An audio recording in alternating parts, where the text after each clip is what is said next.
Hi everybody, it's Fanny, the Financial Freedom Fighter, doing another live video on Monday.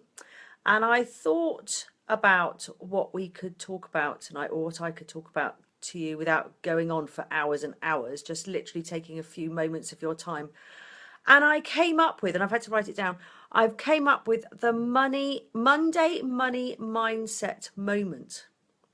And bearing in mind that we're steamrolling through to the end of the year, I thought it might be an idea to have a chat about Christmas, because I know that some of you will have done nearly all of your shopping and wrapped it all up and ready to put it all under the tree.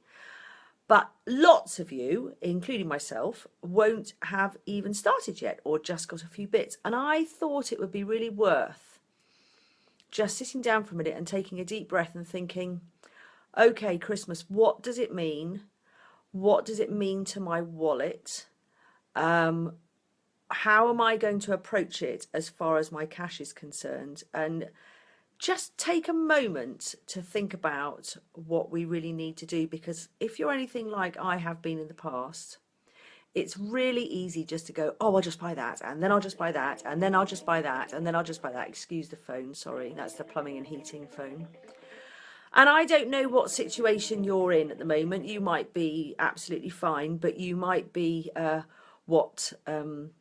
love this saying, you might be a fam jam, which is a family who's just about making it, and or somebody who's just struggling with making their money last every month. And I know absolutely that if you just go out and spend at Christmas, you are going to be on a one-way ticket to Struggle Street in January. And that's going to be miserable. And I was thinking about Christmas and thinking, what did I receive as presents for Christmas last year? And I couldn't really remember a lot of it. And then I asked the children what we gave them for Christmas last year. Now, Connie remembered she got her iPhone because that was really not really special. But they couldn't remember what they got in their stockings. They couldn't remember all the bits and bobs that add up to pounds, basically. And so I've said to them this year, I've put our names down that we're going to go and see if we can do a stint at Open Door in Cheltenham. I saw that on Facebook today, and I've filled out the application for the three of us to take up a bit of time over Christmas.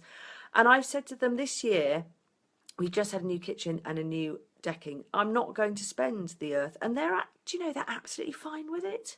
They're completely fine. So I have given them a budget of, and I know this might seem like a lot of money to some, and probably not a lot to others, but I've given them both a budget of £100 each.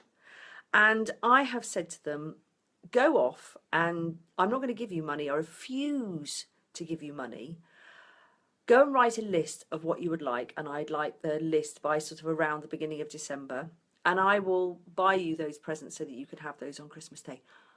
They might get something small extra, but I really am not going to spend a fortune, because I don't want to be looking at my credit card statement or my bank statement in January and be depressed. So there we are, and I'm not going to bang on about it because I know that you all have your own views on Christmas, but I just wanted us to take a moment. And when we talk about money mindset, it is actually talking about how we think about money and how we feel about money. Because if you think that money follows us around for 24 hours a day, 7 days a week, pretty much. I mean, even when we sleep, we might have the heating on or a light on somewhere. It's all to do with money. Sometimes it's good to actually just take a step back and put a little bit of focus on finances. Now the doorbell's going. It's like Euston Station in this place tonight. Anyway, I'm not going to keep you any longer. I did actually put an article out in Authentic Digital Magazine about budgeting for Christmas. If anybody would like a copy of that, I am more than happy to send it to you. If you PM me on my Facebook page, I'll be more than happy to pass that on. And if anybody's got any other Christmas hints and tips they'd like to share with me that I could then share with other people, brilliant. So thank you very much for joining me. More in a couple of days. Any ideas, just send them through. And if anybody would like to work with me on a one-to-one, I am more than happy to talk to you about that too. Thanks very much. Bye bye.